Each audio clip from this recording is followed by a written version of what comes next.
बदनावर की जनता और यहाँ के मतदाता दोनों ही समझदार हैं। उन्हें पता है कि क्षेत्र के विकास के लिए किसे चुनना है। ये कहना है बदनावर से भारतीय जनता पार्टी के प्रत्याशी राजवर्धन सिंह दत्ती गांव का। लीजियाना न्यूज से विशेष बातचीत में उन्होंने यह बात कही। मध्य प्रदेश में 28 सीटों पर उपचुनाव होने जा रहे हैं। उस उपचुनाव में यदि सबसे चर्चित सीट कोई कही जा रही है जहां पर कांटे की टक्कर देखने को मिलेगी, ऐसा बदनावर के बारे में कहा जा रहा है। इस बात में कितनी सच्चाई है, इसे जानने के लिए हमारे साथ है भारतीय जनता पार्टी के प्रत्याशी राजवर्धन सिंह दत्ती गाँव जी। दत्ती गाँव जी, बिकाऊ और टिकाऊ पर कांग्रेस का कैंपेन पूरा टिका हुआ है, क्या कहेंगे आप? मेरे पास कहने को कुछ है नहीं, क्योंकि हमने तो 27 दिसंबर 2018 को ही सब कार्यकर्ताओं के सामने इस बात को लेकर इस्तीफ़ा दिया था कि सब कार्यकर्ता कह रहे थे कि हम कांग्रेस के नेताओं के पुतले जलाएंगे, विरोध करेंगे और सब पार्टी से इस्तीफ़ा देंगे। और उस वीडियो को वायरल हुए शायद 1.5-2 साल हो गया, पूरा यूट्यूब पे है। जो मैंने कहना था तभी कह दिया था, और तब से मेरा कोई स्टैंड बदला नहीं है। बात बदनावर की अस्मिता और अधिकार की थी। हमें कमिटमेंट किया गया था, उसको पूरा नहीं किया गया। जहाँ तक कांग्रेस के आरोप का सवाल है, हमने मानहानि का दावा लगाया दिग्विजय सिंह जी पे, वो प्रमाणित कर दें तो हम राजनीति छोड़ देंगे, न कर पाएँ तो वो संन्यास ले लें। बहुत सीधी सी बात है, ये बहुत आसान किस पे उंगली उठाना। वचन पत्र आपने देखा है, वचन पत्र में कितने वादे पूरे हुए? 10 दिन में कर्ज माफ़ी, क्या 10वें दिन सभी किसानों को NOC अनापत्ति प्रमाण पत्र मिल गया था कि उनका कर्ज माफ़ नहीं मिला? पहले बजट में कितना पैसा कर्ज माफ़ी का था? मात्र 6,000 करोड़। आंकलन कितना था? 60,000 करोड़। कैसे 60,000 करोड़ की कर्ज माफ़ी 6,000 करोड़ में होगी? वचन पत्र में आवास का अधिकार कहा गया, क्या कमलनाथ जी के कार्यकाल में एक भी आवास मध्य प्रदेश के ग्रामीण इलाके में मिला? गरीबी उन्मूलन की बात कही गई, क्या एक भी खाद्यान्न पर्ची मिली? हमने अभी पूरे मध्य प्रदेश में 37 लाख खाद्यान्न पर्चियाँ दी हैं। कन्या के बारे में, कन्यादान के बारे में 50,000 रुपया 25 से शादी हो गई कन्याओं की, उनके परिवार आगे बढ़ गए, उनको पैसा आज तक नहीं मिला गया। दूध पे 5 रुपये का बोनस नहीं दिया गया। 4,000 रुपये रोजगार भत्ता नहीं दिया गया। सिंधिया जी ने क्या कहा था? सिर्फ ये कहा था कि वचन पत्र हमारा ग्रंथ है, उसका पालन नहीं किया जाएगा तो हम सड़क पर उतरेंगे। उसका क्या रिस्पॉन्स आया? उतरना हो तो उतर जाइए, ठीक है। हमने जो कहना था कहा, उन्होंने जो कहना था कहा, हमको जो करना था किया। अब ये तमाम बातें हैं टिकाऊ।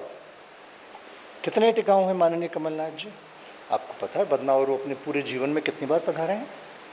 एक बार हमने उनको रोका था, रतलाम से जा रहे थे चौपाटी पे स्वागत के लिए। उसके बाद जब मुख्यमंत्री नहीं रहे तो दूसरी बार पधारे नागदा में सम्मेलन करने। वो कह गए कि मुझे मुख्यमंत्री बना दो, इसलिए आया हूँ।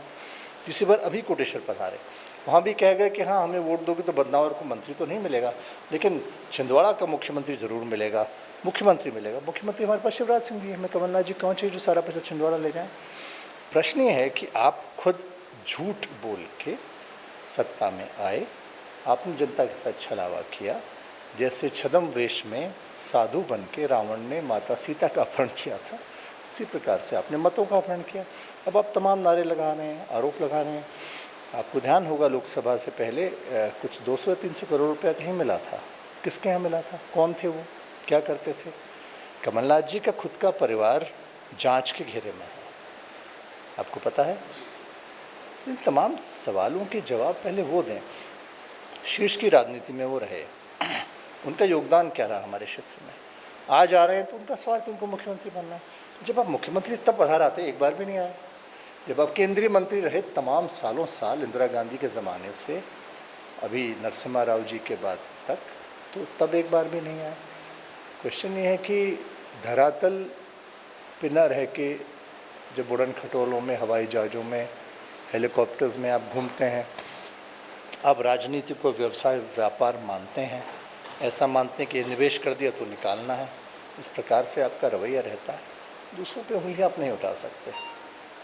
राजवर्धन जी, कमल सिंह पटेल जो आपके अपोनेंट कांग्रेस के कैंडिडेट हैं, एक समय था चाहे दाता साहब हुकुम की बात हो, उनके लिए भी उन्होंने कैंपेन किया, आपके भी चुनाव हो रहे हैं, अब वो आपके सामने हैं, तो ऐसे में कार्यकर्ताओं से समन्वय, और इसको आप किस रूप में एक नई चुनौती के रूप में देखते हैं? क्योंकि कांग्रेस ने यहाँ टिकट बदला है, पहले अभिषेक सिंह बन्ना को दिया था, उसके बाद कमल सिंह पटेल को उन्होंने यहाँ पर आपके सामने उतारा है, और एक कांटे की टक्कर ऐसी कही जा रही है कांग्रेस की, जैसा केपी ने ज्योतिरादित्य सिंधिया के साथ किया था, वैसे बदनावर के केपी राजवर्धन के साथ कर सकते हैं।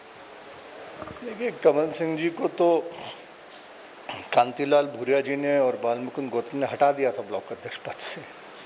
हमने उनको सम्मान रखने के लिए फिर भी उनको ऐसे बना के रखा, रिकॉर्ड में वो थे ही नहीं। हाँ, वो रहे हैं मेरे पिताजी के साथ। मैंने उनको ब्लॉक अध्यक्ष बनवाया भी था, उनको पूरा सपोर्ट भी किया।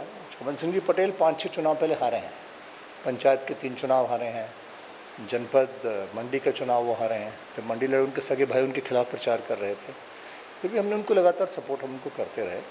उनको कानून पंचायत में सरपंच भी उनकी पत्नी को पहले बनवाया, उनके बेटे को बनवाया, उससे पहले उनके एक हाली थे उनको बनवाया, तो उनका सपोर्ट काफ़ी किया। और जब हमारा उस वक्त 27 दिसंबर 2018 को समूचा कार्यक्रम संजू गार्डन में हुआ, तो उसमें सबसे पहले चौपाटी बोर्ड सोनी जी दोनों ही आए कि हम जुलूस नहीं निकालेंगे जब तक बदनावर का हक अधिकार नहीं मिलेगा, हम पहले बात करेंगे। जुलूस तभी निकलेगा जब अधिकार मिलेगा, वो खुद ही कहने वाले थे। अब ठीक है, उनकी महत्वाकांक्षा जाग उठी है, तो मेरी उनको बहुत बहुत शुभकामनाएं, मुझे कोई दिक्कत नहीं है। तो जहाँ तक जनता जनमत का सवाल है, तो ठीक है, 3 तारीख को मतदान होगा, 10 तारीख को परिणाम आएगा, उसमें क्या दिक्कत है, जो होना है हो जाएगा। मेरा आखिरी सवाल है, बहुत हिपोक्रेटिक क्वेश्चन है। जैसा आपने अभी बताया कि मैंने तो 27 दिसंबर के दिन ही अपनी बात कह दी थी, जैसा कि कहा गया था कि बदनावर को अगर उसका हक नहीं मिला, वाकई धार जिले की सबसे बड़ी तहसील बदनावर और विकास के मामले में काफ़ी पिछड़ा हुआ है। इस बार यदि वादा पूरा नहीं हुआ तो राजवर्धन का एक्शन क्या रह सकता है?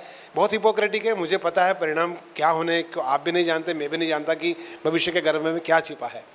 बदनावर की अस्मिता की लड़ाई के लिए राजवर्धन क्या यही स्टैंड आगे भी रख सकते हैं यदि वैसा रिस्पॉन्स नहीं मिला तो? कौन सा वादा पूरा नहीं होगा? वादा तो पूरा कर दिया शिवराज सिंह जी ने, बदनावर को सरकार में भागीदारी दे दी।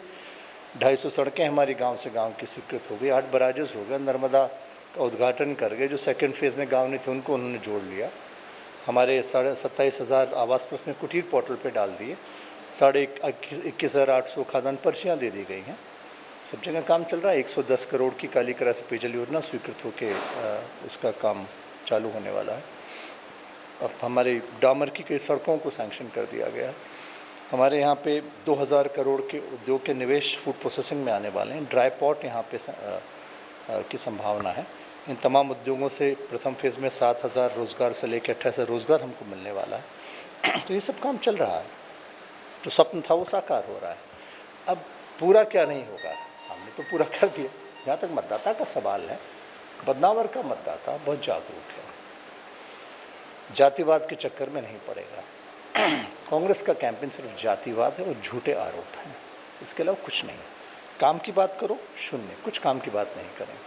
तो मुझे विश्वास है बदनावर निर्णय अच्छा लेगा, और निर्णय तो बदनावर के भविष्य का ही है, गलत निर्णय क्यों लेगा। तो ये थे राजवर्धन सिंह जी, जिनका ये कहना है कि बदनावर का जो निर्णय होगा वो बदनावर के हित में होगा, और बदनावर का जो मतदाता है वह बहुत जागरूक है, वो जाति के फेर में नहीं पड़ता, वो केवल विकास की गाथा लिखता है। बदनावर विधानसभा क्षेत्र के ग्राम सांदला से कैमरा पर्सन प्रदीप मसीह के साथ आशीष जोशी, डिजाना न्यूज़।